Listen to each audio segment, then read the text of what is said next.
Hello friends, Siragadikka ஆசை என்ற எபிசோடில் என்ன நடக்கலாம் அப்படிங்கிறத பற்றி பார்க்கலாம். இன்றைக்கான எபிசோட் அதிரடியான இன்ட்ரெஸ்டிங்கான எபிசோட் அப்படின்னே சொல்லலாம். விஜயா பார்வதி ஆண்டி வீட்டில் யோகா கிளாஸ் நடத்திக்கிட்டு இருக்காங்க. அங்கே சிவன் ஒருத்தவங்க பார்வதி ஆண்டி கிட்ட கிண்டல் பண்ணிக்கிட்டு இருக்காங்க. விஜயா நடத்துகிற யோகா கிளாஸில் சேர்ந்துக்கிறதுக்காக சிந்தாமணி வந்திருக்காங்க. அதை பார்த்து விஜயா ரொம்பவுமே சந்தோஷப்பட்டாலும் சிந்தாமணி மனசுக்குள்ளார நான் யோகா கிளாஸ் வரதுக்கு காரணமே உங்களை வச்சு நான் மீனாவை பழி வாங்கிறதுக்காக தான் அப்படிங்கிற மாதிரி சொல்கிறாங்க. வீட்டுக்கு வந்த விஜயா வந்து மீனா படுத்து தூங்கிக்கிட்டு இருக்கிறத பார்த்து அவங்க மேலே தண்ணி பிடிச்சி ஊற்றி விட்டுறாங்க. அதை பார்க்குற முத்து ரொம்பவுமே கோவப்படுறாரு. இந்த விஷயத்தை பார்த்துட்டு ரொம்ப கோவப்பட்டு சத்தம் போட்டதுமே இப்போ அண்ணாமலை எல்லாரும் வந்துடுறாங்க.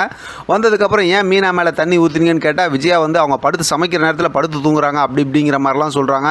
உடனே அண்ணாமலை இன்னைக்கு விஜயாவை நல்லா பிடிச்சி பேசி விட்டுறாங்க. அடுத்து இடையில பார்த்தோம் அப்படின்னா மனோஜ் ரோஹிணி வந்து தேவையில்லாத பேசி நல்லா அதாவது அவங்கள்ட்ட வந்து அசிங்கப்பட்டு போயிட்டு இருக்கிறாங்க. இப்போ ரோஹிணி அந்த மாதிரி பேசினதுக்கப்புறம் முத்துவும் நல்லா பேசி விட்டுறாரு. அந்த பக்கத்து பார்த்தோம்னா ரவி சுருதி இருக்காங்க. அவங்க வந்து முத்து மீனாவுக்கு நல்லா சப்போர்ட் பண்ணி பேசுகிறாங்க.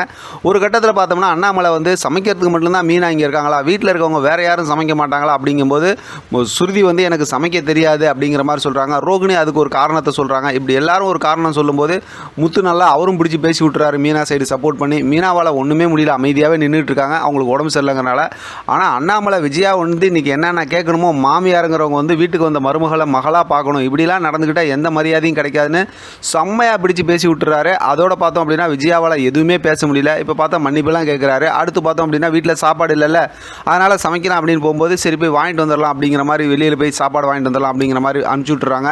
முத்து வந்து மீனாவை போய் ரெஸ்ட் எடுக்க சொல்கிறாரு. ஆனால் மீனாவுக்கு இந்த மாதிரி ஏன் இருக்குது அப்படிங்கிறது நமக்கெல்லாம் தெரியும். ஏன்னா வந்து இப்போ முத்து வந்து காப்பாற்றினார் அருணை. ஆனால் அருண் வந்து அதை சீதா கிட்ட வேறு மாதிரி சொல்லி அவங்க சீதா வந்து அதை புரிஞ்சிக்காமல் மீனா கிட்ட வந்து சண்டை போட்டு இப்போ மீனா இந்த மாதிரி இருக்கிறாங்க. ஆனால் உண்மையிலுமே சீதா வந்து புரிஞ்சுக்கிட்டாங்க அப்படின்னா எப்படி புரிஞ்சுக்கணும்னா என்ன நடந்து கண்ணுக்கு முன்னாடி பார்த்தாலுமே முத்து மேலேயோ மீனா மேலேயோ கோவப்படக்கூடாது. அந்த அளவுக்கு ரிஸ்க் எடுத்து, ஏன்னா மீனா வந்து அவங்க ஹஸ்பண்டோட முத்துவோட பேச்சை மீறி தான் கல்யாணமே பண்ணி வச்சாங்க. அப்படிப்பட்டவங்க சொல்கிறவங்கள மீறிக்கிட்டு இப்படிலாம் பேசும்போது உண்மையிலுமே ரொம்ப மனசு கஷ்டமாக தான் இருந்துச்சு. நேற்று எபிசோட்லாம் அப்படி பயங்கர ஃபயரிங்காக இருந்துச்சு. அடுத்து இந்த பிரச்சனை வந்து முத்துவோட காதுக்கு வந்ததுக்கப்புறம் என்ன அது சம்மந்தமாக தான் ஞாயிற்றுக்கிழமை ப்ரொமோ வரும்னு சொல்லியிருக்காங்க. பார்க்கலாம் எப்படி ப்ரொமோ வருதுன்னு. சரி, இப்போ இங்கே வீட்டில் பார்த்தோம் அப்படின்னா விஜயா கோவமாக இருக்காங்க. அண்ணாமலை போய் கொஞ்சம் சமாதானப்படுத்துறாரு. அப்புறம் சொன்ன விஷயத்தை புரிய வைக்கிறாரு. அப்பயும் விஜயா வந்து கொஞ்சம் கோச்சிட்டு போகும்போது கையை பிடிச்சி அப்படி நிறுத்துறாரு. அதோட இன்னைக்கான எபிசோட் ரொம்ப இன்ட்ரெஸ்டிங்காக முடிச்சிருக்காங்க. பார்க்கலாம் அடுத்து என்ன நடக்குதுன்னு. இதை பற்றி உங்களோட கருத்து கமெண்ட் பாக்ஸ் தெரியப்படுத்துங்க. தொடர்ந்து ஆதரவு கொடுங்க. தேங்க்யூ ஃபார் வாட்சிங்.